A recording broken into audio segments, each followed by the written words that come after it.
Carbon रसायन की इस श्रृंखला में आज हम पढ़ेंगे हाइड्रोकार्बन यौगिक।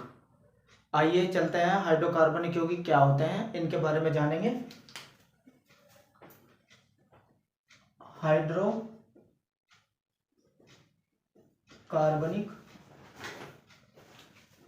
यौगिक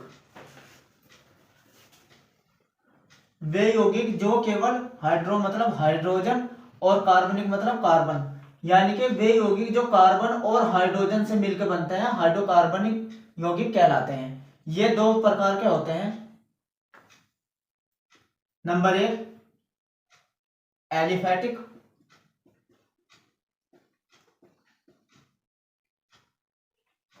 हाइड्रोकार्बन यौगिक। नंबर 2 एरोमेटिक,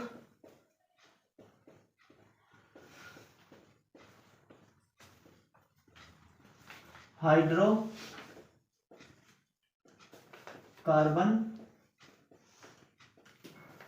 यौगिक। अब हम बात करेंगे एलिफैटिक हाइड्रोकार्बनिक यौगिक। ये भी दो प्रकार के होते हैं। संतृप्त हाइड्रोकार्बन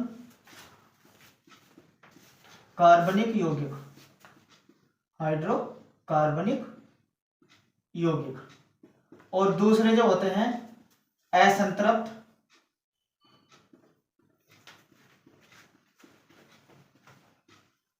हाइड्रोकार्बन यौगिक।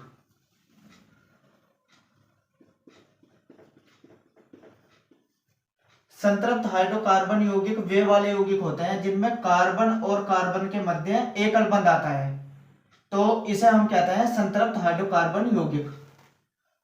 और असंतृप्त हाइड्रोकार्बनिक यौगिक वे जिसमें कार्बन और कार्बन के मध्य द्विबंध या कार्बन और कार्बन के मध्य त्रिबंध आता है, तो वे असंतृप्त हाइड्रोकार्बन यौगिक कहलाते हैं। अब ये भी दो प्रकार के होते हैं। नंबर 1 जिसमें द्विबंध आता है उसे कहते हैं द्विबंध असंतृप्त कार्बन यौगिक।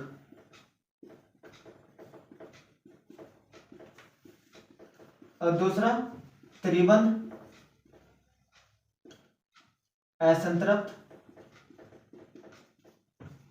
कार्बन यौगिक।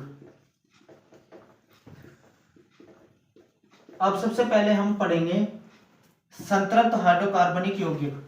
ये वे वाले होते हैं यौगिक होते हैं, इनको हम एल्केन भी कहते हैं, एल्केन। और इनका सामान्य सूत्र जो होता है CnH2n+2 होता है। मतलब N जो यहाँ है कार्बन परमाणुओं की संख्या, कार्बन परमाणुओं की संख्या। अब हम इसका नाम लिखना जानेंगे। जैसे कि अगर कार्बन का कहीं एक अणु होता है तो इसे कहते हैं मैथ, कार्बन के 2 अणु को कहते हैं एथ, 3 अणु को कहते हैं प्रोप, कार्बन के अगर 4 अणु होते हैं तो इसे कहते हैं ब्यूट, कार्बन के 5 तो पेंट, अगर कार्बन के 6 होते हैं तो हेक्स, कार्बन के 7 अणु को कहते हैं हेक्ट, 8 अणु को कहते हैं ओक्ट, 9 अणु को कहते हैं नॉन, और कार्बन के 10 अणु होते हैं तो उसे कहते हैं डेक। तो अगर यहां कार्बन के अगर 2 अणु आए तो हाइड्रोजन के कितने हो जाएंगे? 2 दूनी 4 और 2 6। तो देखो इसका नाम आएगा, कार्बन के 2 को हम कहते हैं एथ, और इसमें जुड़ जाएगा पीछे एन, यानी कि इसमें पीछे जो अनुलग्न लगता है वो लगता है एन। इसमें हम कर सकते हैं दुगना +2।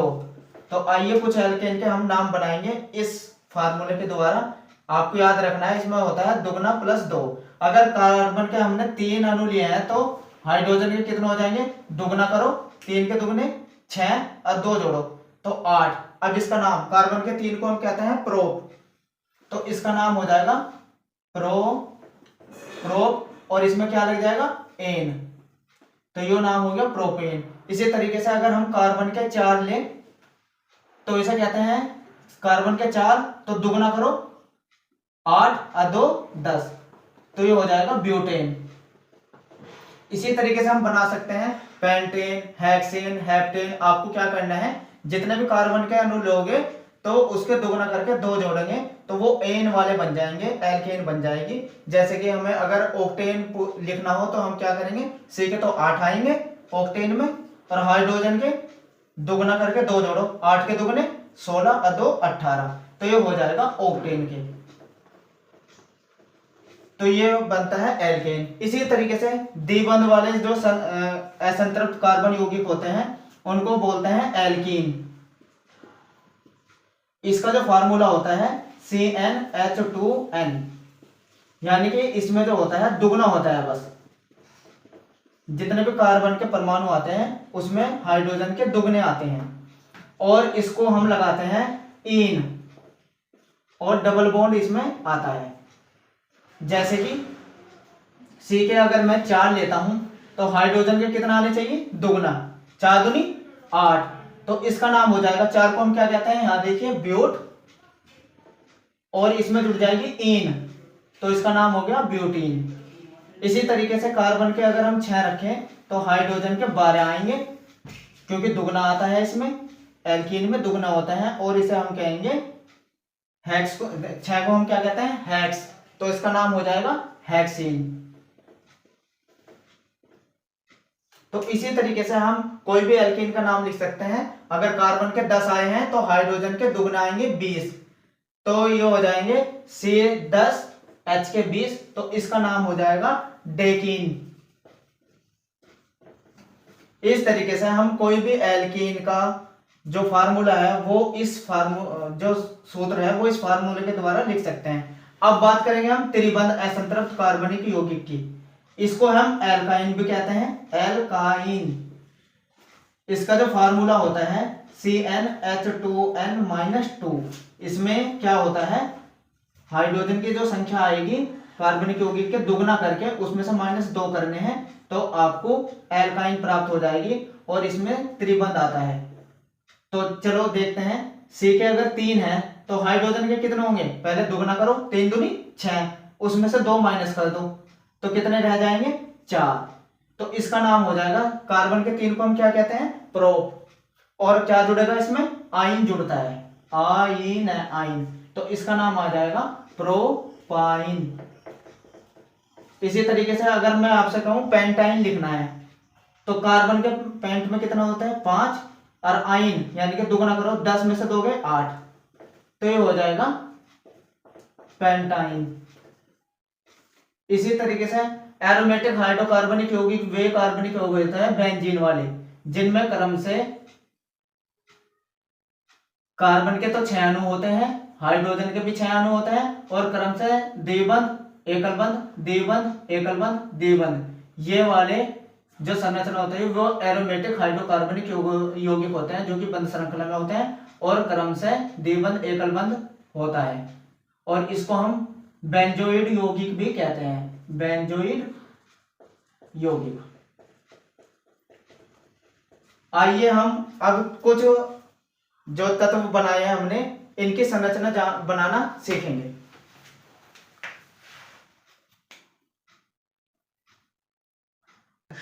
आइए अब हम कुछ हाइड्रोकार्बन यौगिकों के नाम लिखना जानेंगे। जैसे कुछ एल्केन के हम नाम लिखेंगे, जैसे कि मुझे एथेन अगर लिखना हो, देखो इसमें पीछे एन आ रहा, असुर में एथ, तो एथ में कार्बन के 2 आते हैं और एन है, इसलिए इसमें क्या होता है, एल्केन में दुगना प्लस 2 करने होते हैं हाइड्रोजन के लिए, तो 2 का दुगना 4 और 2 जोड़ दिए तो H के 6 आएंगे। इसमें आपको ये पता है कार्बन की संयोजकता हमेशा 4 होती है, ना 4 से ज्यादा करने हैं ना 4 से कम रहने हैं। तो आइए हम इस एथेन की संरचना बना के देखेंगे। सी 2 कार्बन है, इसके हमेशा कार्बन से कार्बन ही जुड़ता है और एकल बंध के द्वारा जुड़ेगा एल्केन में। अब 4 संयोजकता पूरी करेंगे हाइड्रोजन की, कार्बन की, इधर भी, और जो बाहर है इनसे H जोड़ दीजिए। तो आप देखिए सी के तो 2 ही आए हैं, एच के 6 आए हैं। तो इसे हम ऐसे भी लिख सकते हैं CH3 सिंगल बॉन्ड CH3। तो ये हुआ एथेन। थोड़ा सा और उदाहरण लेके देखेंगे। अगर हमें अब लिखना है पेंटेन, पेंटेन पेंटेन का जो फार्मूला बनेगा, पेंट कार्बन के 5 और एन वाला है, तो एच के कितने हो जाएंगे, दुगना हो गया 2, 5 2 10 और 2 12। आइए अब हम देखेंगे इसका संरचना बना के पेंटेन की। सी के सबसे पहले आप 5 लिख लीजिए, 1 2 3 4 5, सबसे सिंगल बॉन्ड लगा दीजिए। अब हर एक कार्बन के 4 संयोजकता पूरी कीजिए। एक हो गई इसके 4 पूरे, 1 2 3 4, इस कार्बन के 1 2 3 4, 1 2 3 4, 1 2 3 4, 1 2 3 4, और बाहर से H जोड़ दीजिए।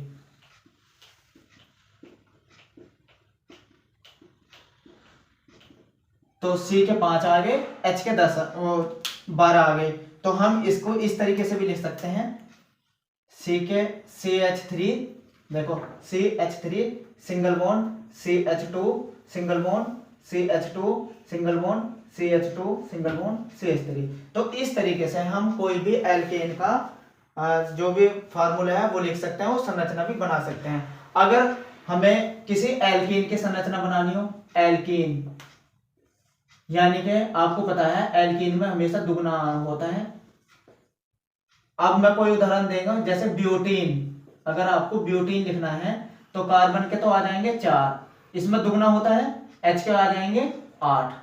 तो आइए इसकी संरचना बना के देखेंगे। सबसे पहले हमें क्या करना है, कार्बन के 4 ऐसे अणु लिख देने हैं, और किसी एक से, क्योंकि एल्कीन में डबल बॉन्ड आता है, किसी एक कार्बन पे कहीं भी आप डबल बॉन्ड लगा सकते हैं, चाहे यहां चाहे यहां चाहे यहां, ये डबल बॉन्ड, बाकी सबसे सिंगल बॉन्ड। अब आपको संयोजकता पूरी करनी है 4 हर एक कार्बन की।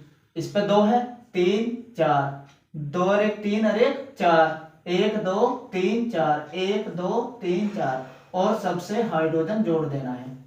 इस तरीके से आपको कार्बन के तो 4 और हाइड्रोजन के 1 2 3 4 5 6 7 8 प्राप्त हो जाएंगे।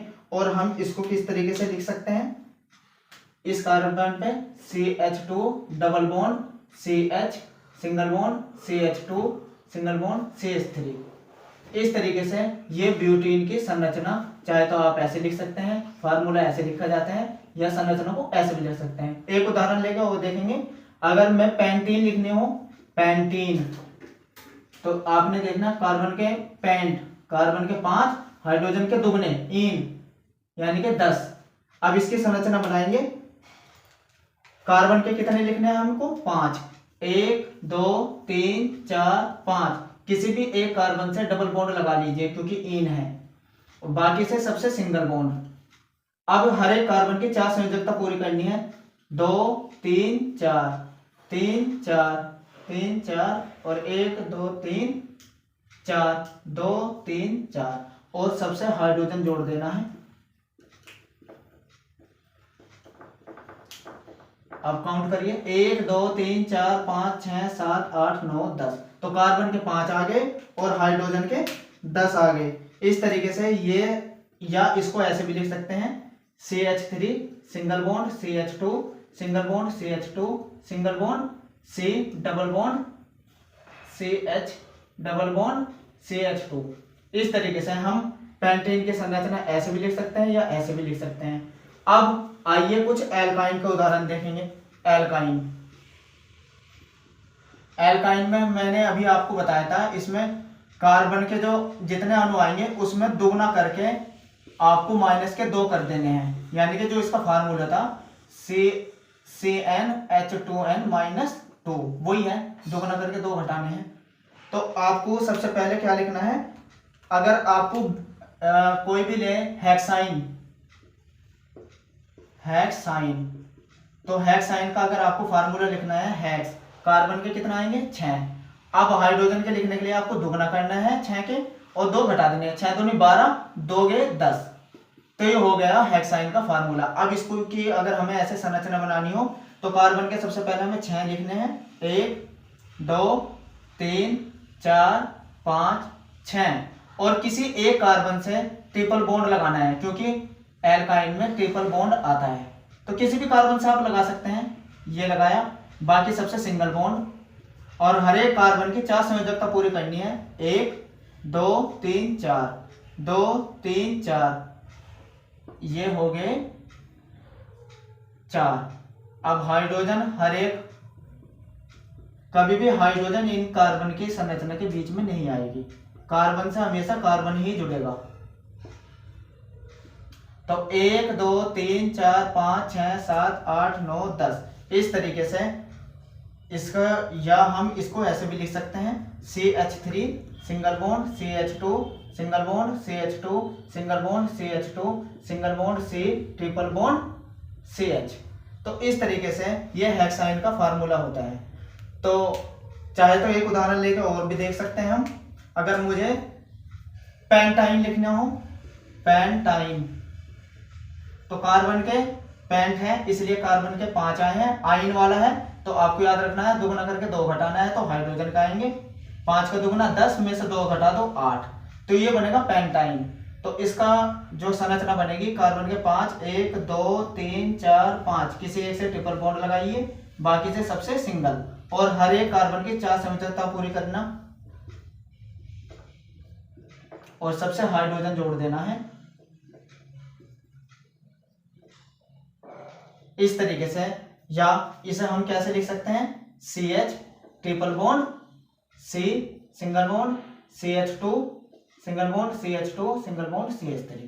इस तरीके से पेंटाइन की संरचना या तो ऐसे लिख सकते हैं। तो ये आपसे इस तरीके से IUPAC नाम भी पूछ सकते हैं। ये तत्व देके सिर्फ आपको क्या करना है, कार्बन की संख्या गिननी है और बॉन्ड देखना है। जैसे कि इसमें कार्बन के 5 आए हैं, तो पेंट हो गया, और सब में सिंगल बॉन्ड है, तो एन हो गया, तो इसका नाम हो गया पेंटेन। इस तरीके से आप किसी भी एल्केन का अब फार्मूला संरचना आसानी से बना सकते हैं, जैसे कि methane, ethane, propane, butane, pentane, hexane, heptane, octane, नोनेन, decane, तो ये एल्केन के हो गए। इसी तरीके से एल्केन के भी बना सकते हैं आप। मैथेन तो नहीं होती, क्योंकि उसमें कम से कम 2 कार्बन होने जरूरी है, जिनके बीच में डबल बॉन्ड आएगा, इसलिए मैथेन कभी नहीं होती। तो इसमें आएगा ethene, propene, butene, pentene, hexene, heptene, octene. इसी तरीके से आयन वाले भी बना सकते हैं, ethyne, propyne, butyne, pentyne, hexyne, heptyne, octyne, nonyne, decyne. इस तरीके से आप भी इनके द्वारा और इन एल्केन के द्वारा आप प्रैक्टिस कर सकते हैं, और इसी तरीके से संरचना बना के देख भी सकते हैं।